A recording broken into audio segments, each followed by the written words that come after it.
ഭഗവാന്റെ 108 തിരുനാമങ്ങൾ അടങ്ങിയ ശ്രീകൃഷ്ണ അഷ്ടോത്തര ശതനാമ സ്തോത്രം ചൊല്ലാം. ശ്രീകൃഷ്ണ കമലാനാഥോ വാസുദേവ സനാതന വസുദേവാത്മജ പുണ്യോ ലീലാമാനുഷ വിഗ്രഹ ശ്രീവത്സ കൗസ്തുഭധരോ യശോദാവത്സലോ ഹരി ചതുർഭുജാത്തചക്രാസി ഗദാശംഖാദ്യുധായുധ ദേവകീനന്ദന ശ്രീശോ നന്ദഗോപപ്രിയാത്മജ യമുനാവേഗ സംഹാരീ ബലഭദ്രപ്രിയാനുജ പൂതനാജീവിതഹര ശകടാസുരഭഞ്ജന നന്ദൗർജനാനന്ദീ സച്ചിദാനന്ദ വിഗ്രഹ നവനീത വിലിപ്താംഗോ നവനീത നടോനഘ നവനീത നവാഹാരോ മുജുകുന്ദ പ്രസാദക ഷോഡശസ്ത്രീ സഹസ്രേശസ്ത്രിഭംഗീ മധുരാകൃതി ശുകവാഗമൃതാബ്ധീന്ദു ഗോവിന്ദോ യോഗിനാംപതി വത്സവാടചരോനന്ദോ ധേനുകാസുരമർദ്ദന തൃണീകൃത തൃണാവർത്തോ യമളാർജുന ഭഞ്ജന ഉത്താലതാലഭേത്താചതമാലശ്യാമളാകൃതി ഗോപഗോപീശ്വരോ യോഗി കോടിസൂര്യ സമപ്രഭ ഇളാപതി പരഞ്ജ്യോതി യാദവേന്ദ്രോ യദൂദ്വഹ വനമാലീ പീതവാസ പാരിജാതാപഹാരക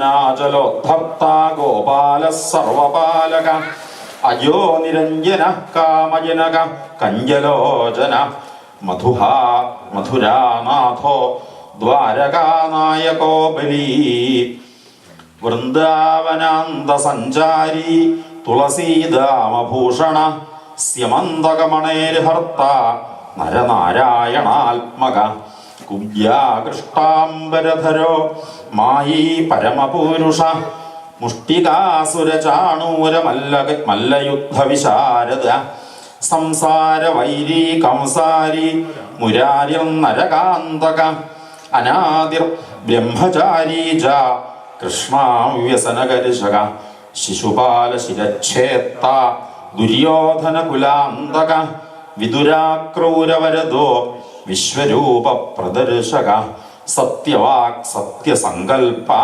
സത്യഭാമാരതോ ജയീ സുഭദ്രാപൂർവയോ ജിഷ്ണു ഭീഷ്മമുക്തിപ്രദായക ജഗൽഗുരുർജഗന്നാഥോ വേണുനാഥ വിശാരദ വൃഷഭാസുര വിധ്വംസി ബാണാസുരകരാന്തക യുധിഷ്ഠിര പ്രതിഷ്ഠാത ബലിഹി ബർഹാവതംസക പാർത്ഥസാരഥിരവ്യക്തോ ഗീതാമൃതമഹോദധി കാളീയ ഫണമാണിക്യരഞ്ജിത ശ്രീപദാംബുജ ദാമോദരോ യജ്ഞഭോക്ത ദാനവേന്ദ്ര വിനാശക നാരായണ പരം ബ്രഹ്മ പന്നഗാശനവാഹന ജലക്രീഡാ സമാസക്ത ഗോപീ വസ്ത്രാപഹാരക പുണ്യശ്ലോകസ്തീർത്ഥപാദോ വേദവേദ്യോ ദയാനിധി സർവതീർത്ഥാത്മക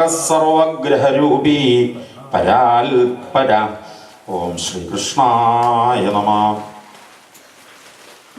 ഉണ്ണികൃഷ്ണന്റെ അമ്പാടി വൃന്ദാവന മധുര ദ്വാരക ലീലകളിലേക്ക് നമ്മുടെ മനസ്സെത്തിച്ചേരുന്ന ഒരു കീർത്തനം ചൊല്ലിക്കൊണ്ട് നമുക്ക് ഇന്നത്തെ ഈ സത്സംഗം ആരംഭിക്കാം.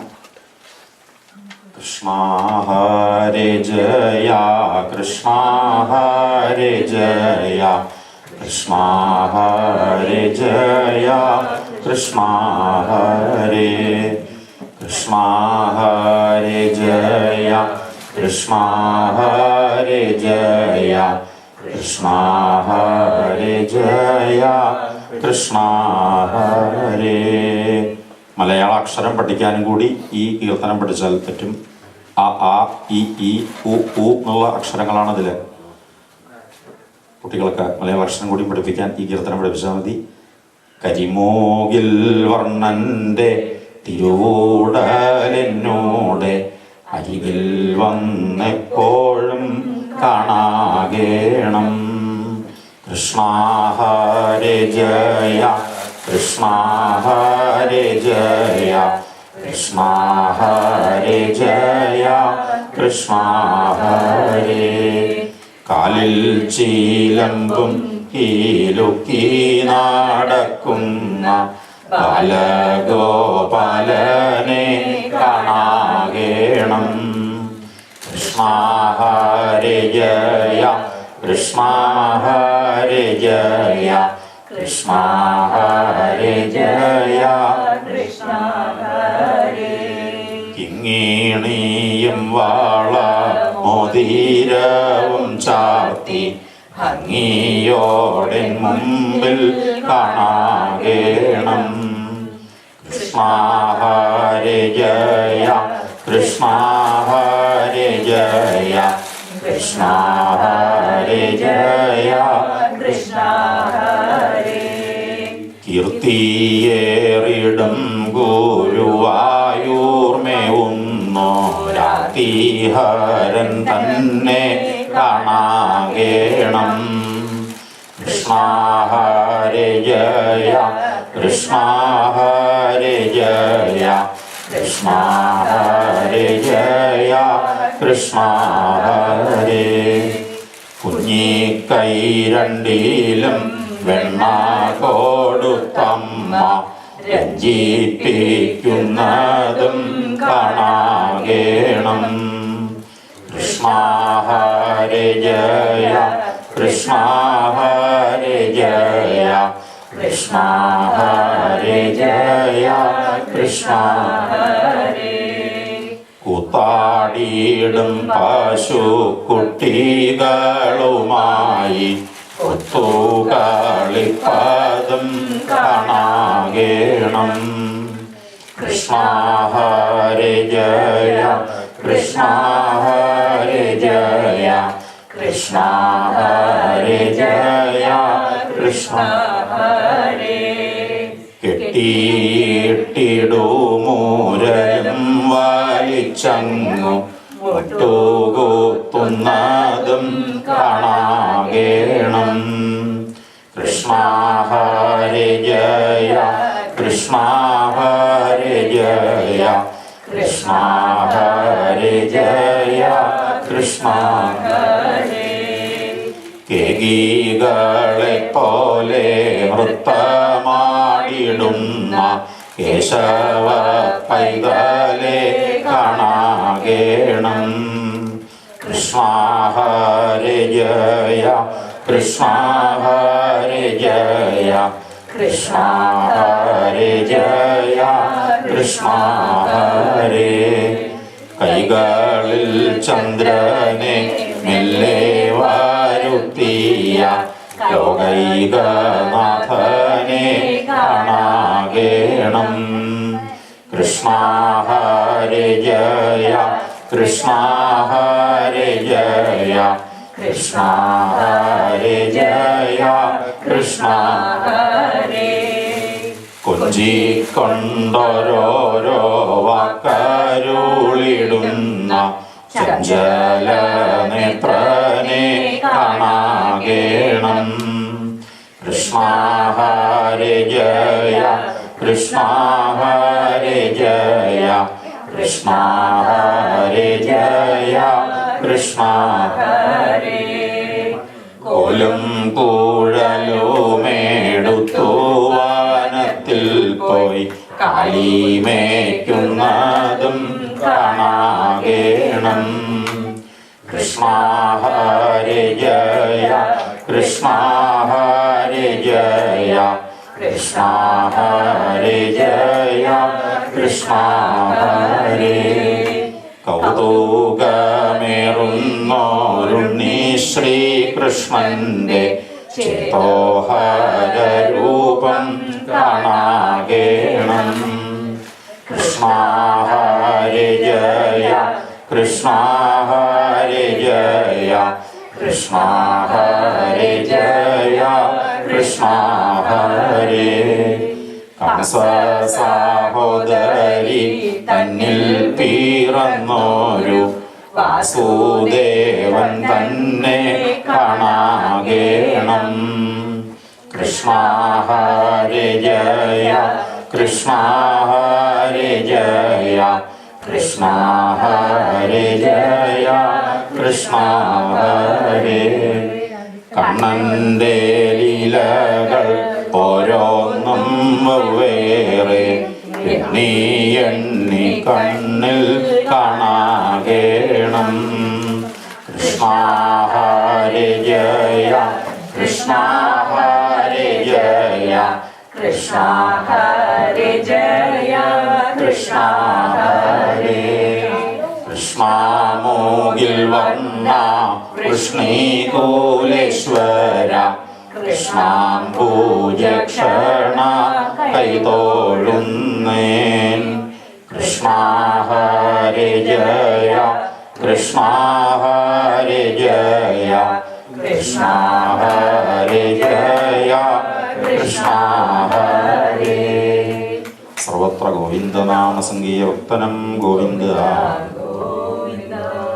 നമ പാർവതീപതയേ ഹര ഹര മഹാദേവ. ജാനകീ ജീവനസ്മരണം ജയ ജയ രാമ രാമ. ഗോപികാ ജീവനസ്മരണം ഗോവിന്ദ ഗോവിന്ദ. അഖില ഗുരോ ശ്രീ ഗുരുവായൂരപ്പ ശരണം. ശ്രീ ചോറ്റാനിക്കരമ്മേ ശരണം. ശ്രീ മഹാദേവ ശംഭോ ശരണം. ശ്രീ മഹാഗണപതയേ ശരണം. ഹര ഹരോ ഹര ഹര സ്വാമി ശരണമയ്യപ്പ. ശ്രീ രാമചന്ദ്ര പ്രഭോ ശരണം. ശ്രീ ആഞ്ജനേയ സ്വാമി ശരണം. ശ്രീ അഷ്ടൈ നരസിംഹമൂർത്തേ ശരണം.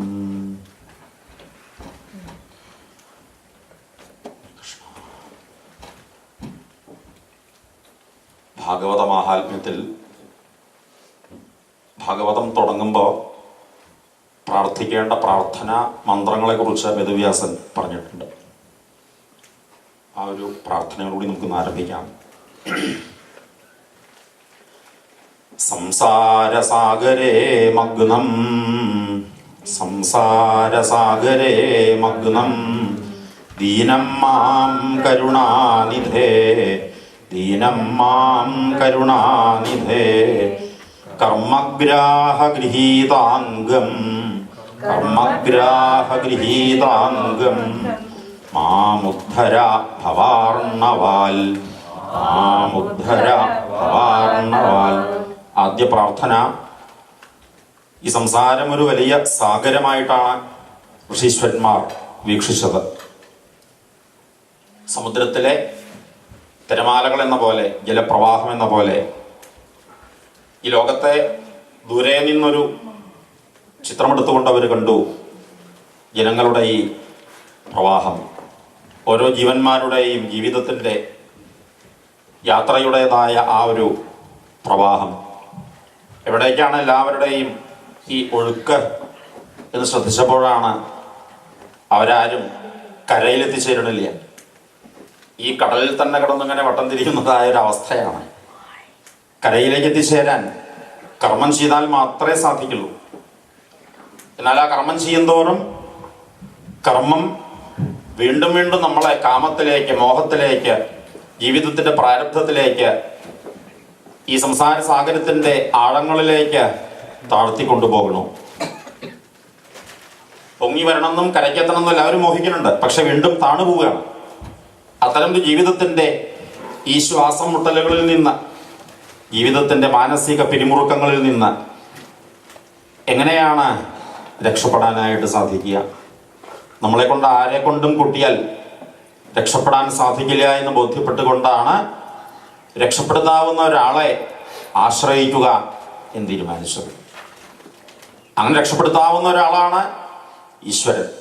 ഈശ്വരന് മാത്രമേ നമ്മളെ രക്ഷപ്പെടുത്താനായിട്ട് സാധിക്കുള്ളൂ. ഈശ്വരനും ഈ സംസാര സാഗരത്തിൽ തന്നെയുള്ള ഒരാൾ തന്നെയാണ്. പക്ഷെ ആ ഈശ്വരന്റെ പ്രത്യേകത എന്താണെന്ന് ചോദിച്ചാൽ, അദ്ദേഹം ഇവിടെ മുങ്ങലോ പൊങ്ങലോ ശ്വാസം മുട്ടലോ അല്ല, ഈ സംസാര സാഗരത്തിൽ നീന്തി കളിക്കുക. യമുന നദിയിൽ കളിച്ചതുപോലെ ആലകൃഷ്ണനായിട്ട് ലോകത്തെ മുഴുവൻ സൃഷ്ടിച്ചും രക്ഷിച്ചും സംഹരിക്കുന്നതും പോലെ ഭഗവാൻ അങ്ങനെ ആര് വന്ന് കാല് പിടിച്ചാലും ആശ്രയിച്ചാലും രക്ഷിക്കാൻ തയ്യാറായും കൊണ്ട് അതിൻ്റെ ഒരു സന്ദേശം എന്ന പോലെയാണ് ആലകൃഷ്ണനായിട്ടുള്ള ഭഗവാന്റെ ചിത്രം തന്നെ.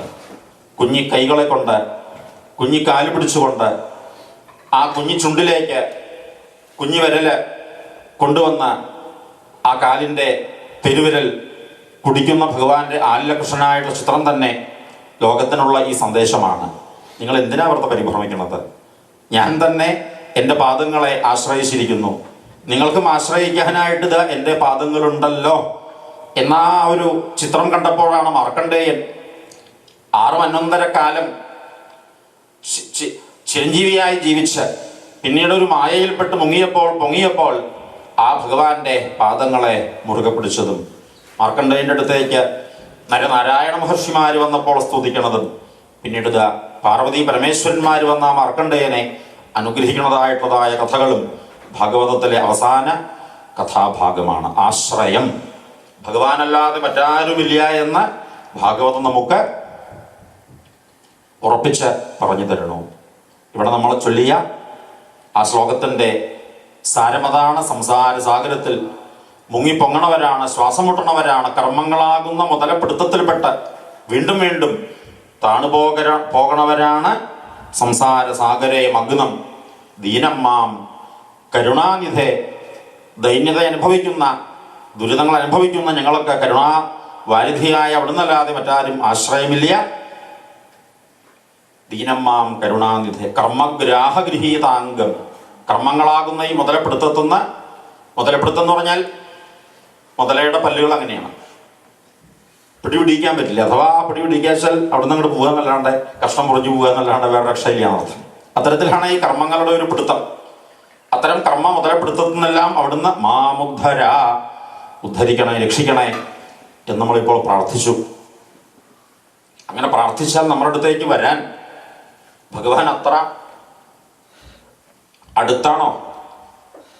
പ്ലെയിൻ ടിക്കറ്റൊക്കെ എടുത്തിട്ട് എപ്പോഴാണാവോ അദ്ദേഹം ഇങ്ങോട്ട് വന്ന് ചേരുക എന്ന് വിചാരിച്ച് പരിഭ്രമിക്കേണ്ട ആവശ്യമില്ല. കാരണം അദ്ദേഹം എല്ലായിടത്തുമുണ്ട്. എവിടെ വേണമെങ്കിലും ഭഗവാന് പ്രത്യക്ഷപ്പെടാം. ആരുടെ വിളി കേൾക്കുമ്പോഴേക്കും അവിടേക്ക് ഭഗവാന് എത്തിച്ചേരാം.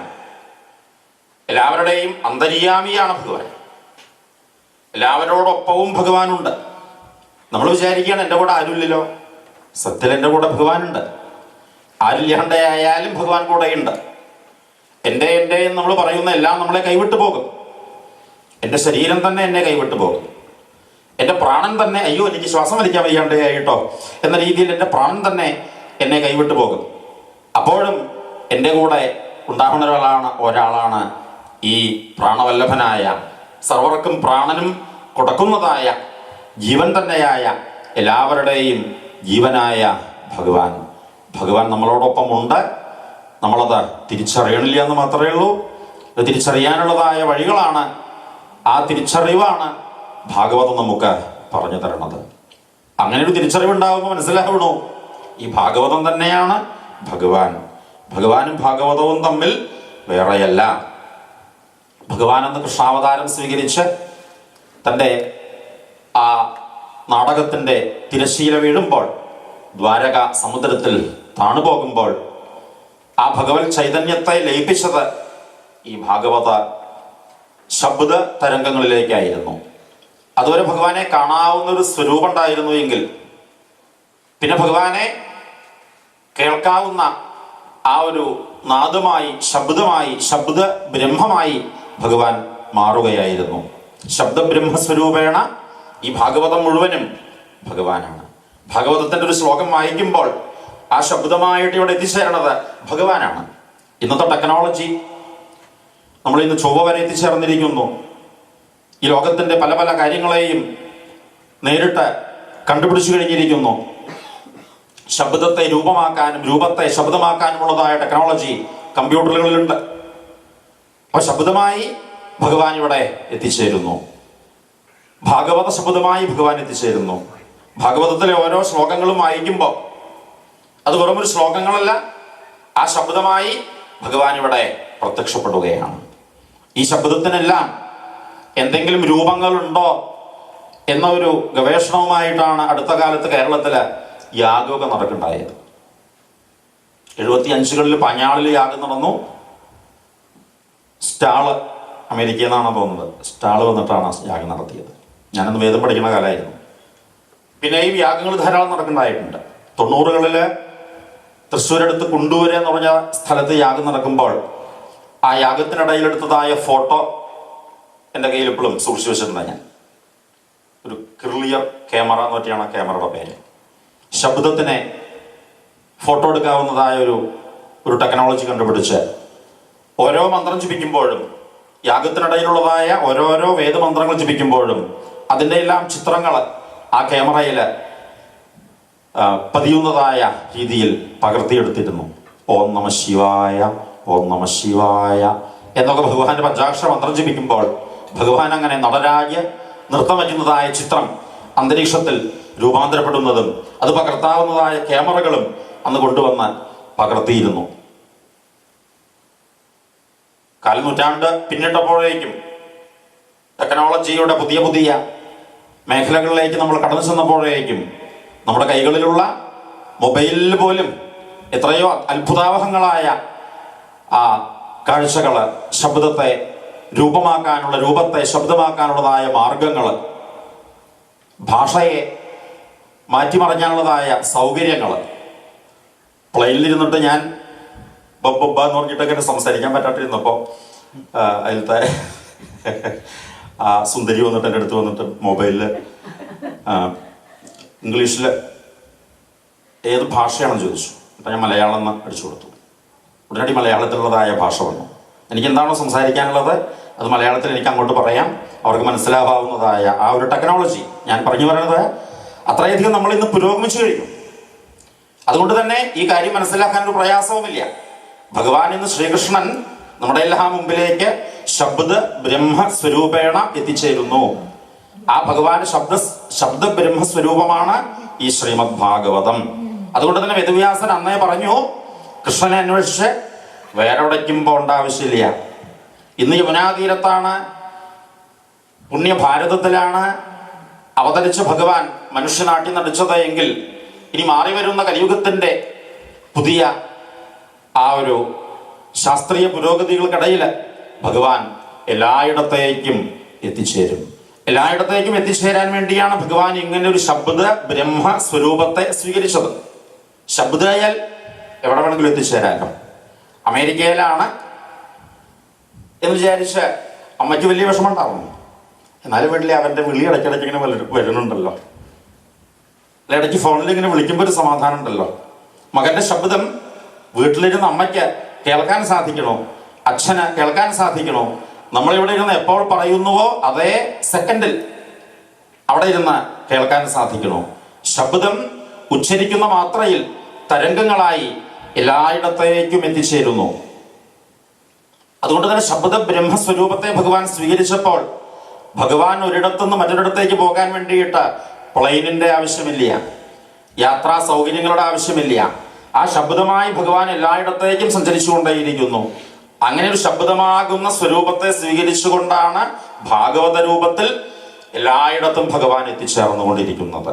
ഇപ്പൊ ഇവിടെ അമേരിക്കയിലേക്കും അങ്ങനെ ഒരു ഭാഗവത വേഷം കെട്ടിയിട്ടാണ് ഭഗവാൻ വന്നിട്ടുള്ളത്. ആ ഭാഗവത വേഷത്തിൽ നമ്മുടെ മുമ്പിലേക്ക് വന്നതായ ഭഗവാനെ നമുക്ക് വന്ദിക്കാം. ആ വന്ദന ശ്ലോകമാണ് വേദവ്യാസൻ പറയുന്നതായ അടുത്ത പ്രാർത്ഥനാ മന്ത്രം.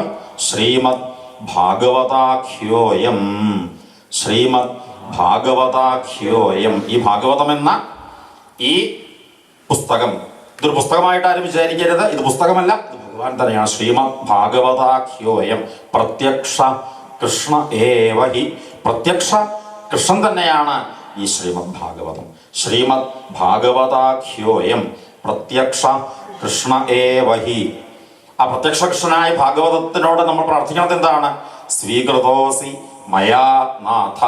ഞങ്ങളുടെ നാഥനായ ജഗന്നാഥനായ ഭാഗവത സ്വരൂപനായ ഭഗവാനെ സ്വീകൃതോസി മയാ നാഥ മുക്തിയർത്ഥം ഭവസാഗരെ. ഈ ഭവസാഗരത്തിൽ നിന്ന്, ഈ സംസാര സാഗരത്തിൽ നിന്ന്, ഈ ജീവിത പ്രാരബ്ധങ്ങളിൽ നിന്ന്, ഈ ജീവിതത്തിൽ ഞങ്ങൾ അനുഭവിക്കേണ്ടി വരുന്നതായ ദുരിതങ്ങളിൽ നിന്ന് അവിടുന്ന് ഭാഗവത സ്വരൂപത്തിൽ വന്ന് ഞങ്ങളെ കൈപിടിച്ച് രക്ഷിക്കണേ, രക്ഷിക്കണേ. ഇന്ന് ഭാഗവത കൃഷ്ണനോടുള്ള പ്രാർത്ഥനയാണ് രണ്ടാമത്തെ പ്രാർത്ഥനാ ശ്ലോകം. ശ്രീമദ് ഭാഗവതാഖ്യോയം പ്രത്യക്ഷ കൃഷ്ണ ഏവഹി സ്വീകൃതോസി മയാ നാഥ മുക്തിയർത്ഥം ഭവസാഗരെ. അങ്ങനെ മുക്തിക്ക് വേണ്ടി പ്രാർത്ഥിച്ചു വെച്ചാലും വേണ്ടില്ല. നമുക്ക് മുക്തി വേണമെന്ന് ചോദിച്ചാൽ അതവിടെ ഇരിക്കട്ടെ, ഇപ്പൊ വേറെ ചില കാര്യങ്ങളുണ്ട് എന്ന രീതിയിൽ ചിന്തിക്കുന്നവരാ. മോക്ഷം, അതിനെക്കുറിച്ചൊക്കെ ആരെങ്കിലും പറയാൻ പുറപ്പെട്ടാൽ തന്നെ കേൾക്കാൻ നമുക്ക് താല്പര്യമില്ല. മോക്ഷം എന്നുള്ളതിനെ കുറിച്ച് നമ്മൾ ധരിച്ചിട്ടുള്ളത് തന്നെ ഇവിടുന്ന് അങ്ങോട്ട് കാറ്റ് പോയാൽ പിന്നെ എത്തിച്ചേരുന്നതായ ഒരു ലോകം എന്നുള്ളതാണ്. അപ്പൊ അങ്ങനെ ഒരു കാറ്റ് പോയാൽ പോണ ലോകത്തിനെ കുറിച്ചൊന്നും ആര് പറഞ്ഞാലും ഇല്ലെങ്കിലും വിശ്വസിക്കാൻ തന്നെ പറ്റില്ല. നമുക്ക് ഇവിടുത്തെ ഈ കാര്യങ്ങളാണ് കൂടുതൽ ഒരു അറ്റാച്ച്മെന്റ്. ഈ ലോകത്തിൽ തന്നെ ഇങ്ങനെ സുഖമായിട്ട് കഴിയണം എന്നാണ് നമ്മുടെയൊക്കെ ഒരു ആഗ്രഹം. ലോകത്തിൽ എന്തെല്ലാം എന്തെല്ലാം എന്തെല്ലാം സുഖ സൗകര്യങ്ങളുണ്ടോ അതെല്ലാം എല്ലാം അനുഭവിക്കണം എന്നുള്ള ആഗ്രഹവുമായിട്ടാണ് നമ്മൾ ഈ ലോകത്തിലേക്ക് വന്നത് തന്നെ. അല്ലെങ്കിൽ ലോകത്തിലേക്ക് വരേണ്ട ആവശ്യം ഉണ്ടായിരുന്നില്ല. അമേരിക്കയിലേക്ക് തന്നെ വന്നത് എന്താണെന്ന് ചോദിച്ചാൽ അമേരിക്കയിലാണ് ഏറ്റവും അത്യന്താധുനിക സൗകര്യങ്ങളോടും ഈ ജീവിത സൗകര്യങ്ങൾ. അതുകൊണ്ട് അമേരിക്കയിലേക്ക് വരണം. അപ്പൊ എവിടെയാണോ സുഖം കൂടുതലുള്ളത് അവിടേക്ക് എത്തിച്ചേരാനുള്ളൊരു മോഹം, ഈ മോഹം നമ്മുടെ എല്ലാവരുടെയും ഉള്ളിലുള്ളതാണ്. എനിക്ക് മോഹമൊന്നുമില്ല കേട്ടോ എന്ന് പറയാമെന്നല്ലാണ്ട് സത്യത്തിൽ ഈ മോഹമൊന്നുമില്ല എന്നിങ്ങനെ ആൾക്കാരോട് പറയാമെന്നല്ലാണ്ട് ഉള്ളിൻ്റെ ഉള്ളിലേക്ക് നമ്മൾ തിരിഞ്ഞു നോക്കിയാൽ എത്രയാണ് മോഹങ്ങളൊന്നും കണക്കില്ല. ഈ മോഹങ്ങളവിടെ ക്യൂ നിൽക്കുകൊണ്ടാണ് മോക്ഷം കിട്ടാത്തതും. മോഹങ്ങളെല്ലാം ക്ഷയിച്ച അവസ്ഥയ്ക്കാണ് മോക്ഷം എന്ന് പറയുന്നത്. അപ്പൊ ഈ മോഹങ്ങളൊന്നും ക്ഷയിച്ചിട്ടില്ല.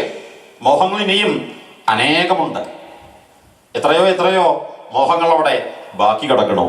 ആ മോഹങ്ങളെല്ലാം അനുഭവിച്ച് തീരുക എന്നുള്ള കാര്യത്തിന് ഈ ജന്മം മതിയാകുന്നില്ല. ഏതായാലും കുറെ മോഹങ്ങൾ ഞങ്ങൾക്കുണ്ട്. ആ മോഹങ്ങളെല്ലാം സാധിപ്പിച്ചു തരണേ. മോഹങ്ങൾ ഓരോന്നോരോന്നായിട്ട് സാധിക്കണതോട് കൂടിയിട്ട് ഞങ്ങൾക്കിനി മോഹങ്ങൾ ഇല്ലാത്തതായ ഒരവസ്ഥയിലേക്ക്, മോക്ഷത്തിലേക്ക് എത്തിച്ചേരാനായിട്ടും സാധിക്കണേ എന്നുള്ളതാണ് പിന്നത്തെ മാറി വരുന്ന കലിയുഗത്തിന്റെ സമൂഹം. ആ സമൂഹ മനസ്സ്, ആ മനസ്സിന്റെ ആഗ്രഹങ്ങള്, ഇതിനെക്കുറിച്ചെല്ലാം കാണാവുന്ന ഒരു കാഴ്ചപ്പാടുള്ള മനഃശാസ്ത്രജ്ഞനായിരുന്നു വേദവ്യാസൻ. അതുകൊണ്ട് തന്നെ വേദവ്യാസൻ നമ്മളിവിടെ എന്താണ് പ്രാർത്ഥിക്കേണ്ടത് എന്ന് വ്യക്തമായിട്ട് പറഞ്ഞു തരണോ. ആദ്യമായി സംസാര സാഗരത്തിൽ മുങ്ങിപ്പോകുന്നവരായ ഞങ്ങളെ കൈപിടിച്ച് രക്ഷിക്കണേ എന്ന് പ്രാർത്ഥിച്ചു. അതിനായി ഭാഗവത സ്വരൂപത്തിൽ അവിടെ നിന്ന് എത്തിച്ചേർന്നിരിക്കുന്നു. ആ ഭാഗവത സ്വരൂപനായ കൃഷ്ണനെ ഞങ്ങളെല്ലാവരും ഇത് വന്ദിക്കണോ എന്ന് പ്രാർത്ഥിച്ചു. മൂന്നാമത്തെ പ്രാർത്ഥന. പല മനോരഥങ്ങളുണ്ട്. കൃഷ്ണനെ എവിടെന്നെങ്കിലും ഒന്ന് കണ്ടുമുട്ടാൻ സാധിച്ചു കഴിഞ്ഞാൽ ചോദിക്കാനായിട്ട് പല കാര്യങ്ങളുണ്ട്. അതുകൊണ്ട് ഭഗവാനെ അതെല്ലാം കൂടി ഞങ്ങളിപ്പോൾ ഒരു നിവേദനമായിട്ട് സമർപ്പിക്കുകയാണ്. അപ്പോൾ ഭഗവാൻ പുഞ്ചിരിച്ചുകൊണ്ട് ഇങ്ങോട്ട് മറുപടി പറയും, നിങ്ങളങ്ങനെ മോഹം ഓരോന്നോരോന്നായിട്ട് എൻ്റെ അടുത്ത് വന്നിട്ട് ഇങ്ങനെ ലിസ്റ്റ് തന്നുകൊണ്ട് മാത്രം കാര്യമില്ല. ഈ മോഹം സാധിക്കാൻ വേണ്ടിയിട്ട് നിങ്ങളും കൂടി ഒരു കാര്യം ചെയ്യേണ്ടതുണ്ട്. നിങ്ങൾ ഓരോരുത്തരും പ്രവർത്തിച്ചാലേ, വിസയ്ക്ക് വേണ്ടിയിട്ട് മദ്രാസിൽ പോയാലേ, ആ ഇൻ്റർവ്യൂവിൽ പാസ്സായാലേ ഇങ്ങോട്ട് വരാനായിട്ട് സാധിക്കുള്ളൂ. സായിപ്പ് പറയണത് പോലെ ഭഗവാൻ പറയണു, നിങ്ങളുടെ മോഹം സാധിപ്പിക്കാൻ ഞാൻ കൂട്ടുനിൽക്കാം, പക്ഷെ നിങ്ങൾ അതിനൊരു പരിശ്രമം ചെയ്യേണ്ടതുണ്ട്, നിങ്ങൾ പ്രവർത്തിക്കേണ്ടതുണ്ട്, കർമ്മം ചെയ്യേണ്ടതുണ്ട്. എങ്ങനെ കർമ്മം ചെയ്യണം? എങ്ങനെ കർമ്മം ചെയ്താലാണ് ഗുരുവായൂരപ്പൻ മാർഗിടുക? ഞാൻ കർമ്മം ചെയ്യണു ഞാനെന്ന ഭാവം മാറ്റിവെച്ചുകൊണ്ട് ഈ കർമ്മം ചെയ്യുന്നത് ഭഗവാന്റെ സന്തോഷത്തിന് വേണ്ടിയിട്ടാണ്, ഭഗവാന്റെ സന്തോഷത്തിന് വേണ്ടിയിട്ടാണ്. എന്തിനാ താൻ പ്രവൃത്തികൾ ചെയ്യണത്? എന്തിനാ താൻ ജോലി ചെയ്യണത്? ആ ജോലി വെടുപ്പായിട്ട് ചെയ്യുമ്പോഴാണ് ബോസ് വേണ്ട പോലെ നമ്മുടെ നേരെ 2 ദിവസം ലീവ് തരാട്ടോ എന്ന നിലയ്ക്ക് അനുഗ്രഹം തരാം. എന്നതുപോലെ ഭഗവാന്റെ നേരെ ദാസോഹം ദാസോഹം, ഞാൻ അവിടുത്തെ ദാസനാണ്, എൻ്റെ ബോസ് ഭഗവാനാണ് എന്ന രീതിയിൽ നമ്മൾ പ്രവർത്തിക്കുമ്പോൾ, ആ പ്രവർത്തിക്കാണ് കർമ്മയോഗം എന്ന് പറയുക. അത്തരമൊരു കർമ്മയോഗവുമായിട്ട് നമ്മൾ പ്രവർത്തിക്കുമ്പോൾ ഈ കർമ്മത്തിന്റെ മുതലപ്പെടുത്തുന്ന നാം അറിയാതെ രക്ഷപ്പെടുന്നതായ അനുഭവം നമുക്ക് ഉണ്ടായിത്തീരും. അത്തരത്തിലാണ് മൂന്നാമത്തെ ശ്ലോകത്തിലെ പ്രാർത്ഥന. മനോരഥോ മദീയോയം സഫല സർവഥാ ത്വയാ നിർവിഘ്നേനൈവ കർത്തവ്യ ദാസോഹം തവ കേശവ. ഞങ്ങൾ പല മനോരഥങ്ങളുള്ളവരാണ്, മോഹങ്ങളുള്ളവരാണ്. അതെല്ലാം സാധിക്കാൻ വേണ്ടി ഇത് പ്രവർത്തിക്കാൻ, കർമ്മം ചെയ്യാൻ തീരുമാനിച്ചിരിക്കുന്നു. ആ കർമ്മം ചെയ്യണത് എങ്ങനെയാണ്? ദാസോഹം. അഹം അഹം അഹം വിചാരിച്ച് കർമ്മം ചെയ്താൽ ഈ കർമ്മത്തിന്റെ കെട്ടുകൾ വർദ്ധിക്കുക ചെയ്യുക. അതുകൊണ്ട് ദാസോഹം ദാസോഹം, ഞാൻ അവിടുത്തെ ദാസനാണ്, ദാസനാണ് എന്നതായ ദാസ്യ ഭക്തി ഭാവത്തിൽ കർമ്മം ചെയ്യാൻ തീരുമാനിച്ചിരിക്കുന്നു. ആ ദാസോഹം തവ കേശവ എന്ന ഭാവത്തിലാണ് കർമ്മം ചെയ്യണത് എങ്കിലോ മനോരഥങ്ങളെല്ലാം സാധിക്കുകയും ചെയ്യും. മോഹങ്ങൾ ഓരോന്നോരോന്നായിട്ട് അനുഭവിച്ച് ഇപ്പോ മോഹങ്ങളൊന്നുമില്ല എന്ന മോക്ഷാവസ്ഥയിലേക്ക് എത്തിച്ചേരുകയും ചെയ്യും.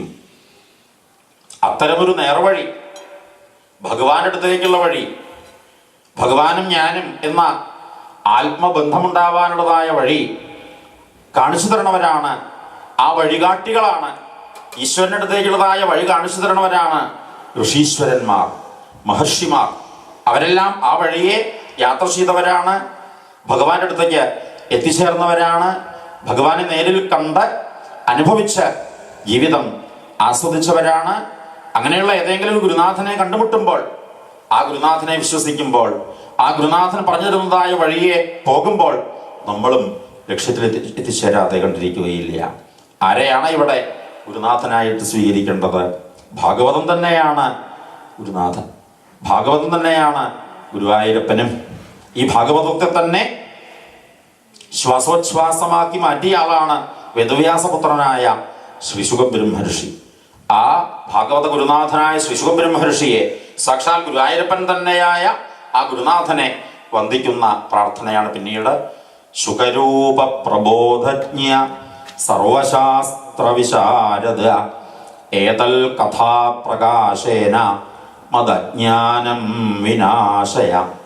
ശുഖസ്വരൂപനായ, നമ്മളെ പ്രബുദ്ധരാക്കി തീർക്കുന്ന, ഭാഗവത കഥകൾ പറഞ്ഞു തരുന്നതായ ഭാഗവത ആചാര്യനായ സർവശാസ്ത്ര വിശാരദ, സർവവേദ വേദാന്ത ശാസ്ത്ര പുരാണ ഇതിഹാസാദികളെയും പഠിച്ച് അതിൻ്റെ സാരം നമുക്ക് പറഞ്ഞു തരാൻ കഴിവുള്ള ആ ലെക്ചറായ, ആ പ്രഭാഷണം ചെയ്യുന്നതായ, ഭഗവാന്റെ കഥകൾ പറഞ്ഞു തരുന്നതായ ആ ഗുരുനാഥനെയാണ് ഇവിടെ വന്ദിക്കുന്നത്. സുഖരൂപ പ്രബോധജ്ഞ സർവശാസ്ത്ര വിശാരദ. എങ്ങനെയാണ് അദ്ദേഹം നമ്മളെ പ്രബുദ്ധരാക്കുന്നത്? ഏതൽ കഥാപ്രകാശേന. ഈ കഥകൾ ഇങ്ങനെ ആവർത്തിച്ച് കേൾക്കുമ്പോൾ നാം അറിയാതെ നമ്മളിൽ ആത്മബോധം വർദ്ധിച്ചു വരുന്നു. ഏതൽ കഥാപ്രകാശേന മദജ്ഞാനം വിനാശയ. എന്നിലുള്ള അജ്ഞാനത്തെ, എന്നിലുള്ള അന്ധകാരത്തെ, എന്നിലുള്ള തമോ ഗുണത്തെ, എന്നിലുള്ള അറിവില്ലായ്മയെ, എന്നിലുള്ള അഹങ്കാരത്തെ, ഞാൻ എൻ്റെ എന്നുള്ളതായ ആ മായ മറകളെ നീക്കാൻ കഴിവുള്ള ആളാണ് ഗുരുനാഥനായ ശ്രീ ശുകബ്രഹ്മർഷി ആ ഗുരുനാഥനെയും വന്ദിക്കുകയാണ്. ശുകരൂപ പ്രബോധജ്ഞ സർവശാസ്ത്ര വിശാരദ ഏതൽ കഥാപ്രകാശേന മദജ്ഞാനം വിനാശയ. ഇങ്ങനെ 4 ശ്ലോകങ്ങളാണ് മാഹാത്മ്യത്തിൽ പ്രാർത്ഥിക്കാനായിട്ട് പറയണത്. പിന്നെയും ചില ശ്ലോകങ്ങൾ ചൊല്ലി സാധാരണ സപ്താഹത്തിൻ്റെ ആരംഭത്തിൽ പ്രാർത്ഥിക്കാറുണ്ട്. ഭാഗവതത്തിലെ അവസാന 2 ശ്ലോകങ്ങൾ ഭക്തി ഉണ്ടാവണേ എന്നുള്ള പ്രാർത്ഥനയാണ്. എങ്ങനെയുള്ള ഭക്തി ഉണ്ടായാൽ നമ്മളിൽ ആസക്തികൾ, ആഗ്രഹങ്ങൾ, മോഹങ്ങൾ ഒന്നുമില്ലാണ്ടായി തീരും. അത്തരത്തിലുള്ള ഉദാത്തമായ ആ ഒരു ഭക്തി ഉണ്ടാവണേ എന്നുള്ള പ്രാർത്ഥനയും, ആ ഭക്തി ഉണ്ടാവാനുള്ള എളുപ്പവഴി ഭാഗവതം പറഞ്ഞു തരണു. ഭഗവാന്റെ തിരുനാമ ജപം ഒന്ന് മാത്രം മതി. ഭഗവാന്റെ നാമം ജപിച്ച് ഭഗവാനുള്ളതായ പ്രേമം വർദ്ധിക്കും തോറും ആ ഭക്തി നമുക്ക് ഉറയ്ക്കും. ഭക്തി ഉറയ്ക്കണതോടുകൂടി നമ്മളിലുള്ള ആസക്തികൾ, ആഗ്രഹങ്ങൾ, മോഹങ്ങൾ കുറഞ്ഞു വരും. എല്ലാ മോഹങ്ങളും ഇല്ലാണ്ടാവുമ്പോൾ ഒരു മോഹം മാത്രം ബാക്കിയുള്ളൂ. ഗുരുവായൂരപ്പനെ, പ്രേമസ്വരൂപനായ ഭഗവാനെ സ്നേഹിക്കുക എന്നല്ലാതെ, പ്രേമിക്കുക എന്നല്ലാതെ, ആശ്രയിക്കുക എന്നല്ലാതെ, ഭഗവാന്റെ നാമം ജപിക്കുക എന്നല്ലാണ്ട് കുറച്ചു നേരം ഒന്നും ഉണ്ടായിരുന്നൂടെ എന്ന് ഗുരുവായൂരപ്പൻ ചോദിച്ചാൽ ഇത് പറ്റില്ല കേട്ടോ. ഞാൻ എപ്പോഴും ഇങ്ങനെ നാമം ജപിച്ചുകൊണ്ടിരിക്കുമ്പോൾ ഒരു സുഖമുണ്ട്. ആ തിരുനാമം ജപിച്ചുകൊണ്ടിരിക്കുമ്പോൾ ഞാൻ അവിടുത്തെ കണ്ടുകൊണ്ടിരിക്കുകയാണ്. നമുക്ക് ഏറ്റവും ഇഷ്ടമുള്ള ഒരാളെ എങ്ങനെ എപ്പോഴും കാണാൻ ആഗ്രഹം ഉണ്ടാവാറുണ്ടല്ലോ. ഏറ്റവും ഇഷ്ടമുള്ള ഒരാളോട് ഇടയ്ക്കിടയ്ക്ക് ഇങ്ങനെ സംസാരിക്കാറുണ്ടല്ലോ. അയാൾക്ക് തിരക്കാണെച്ചാലും വേണ്ടില്ല, അങ്ങോട്ട് മിസ്ഡ് കോൾ അടിക്കുക, അങ്ങനെ എപ്പോഴെങ്കിലും വിളിക്കണോട്ടോ പറയാറുണ്ടല്ലോ. എന്തുപോലെ ഗുരുവായൂരപ്പനോട് ആ പ്രേമം വർദ്ധിക്കുമ്പോൾ പിന്നെ ഭഗവാനെ വിട്ടുപിരിയാൻ പറ്റാത്തൊരവസ്ഥ. മോഹം ഒന്ന് മാത്രം, മോക്ഷം പോലും വേണ്ട, മുക്തി പോലും വേണ്ട, അവിടുത്തെ പാദത്തിലുള്ള ഭക്തി മാത്രം മതി എന്ന് ഗോപികമാരെ പോലെ, കുചേല ഭഗവാന്റെ സുഹൃത്തിനെ പോലെ, ഉദ്ധവാദി ഭക്തന്മാരെ പോലെ 100 നൂറ്റാണ്ടോളം ഭഗവാന്റെ കൂടെ പ്രധാനമന്ത്രിയായിട്ടും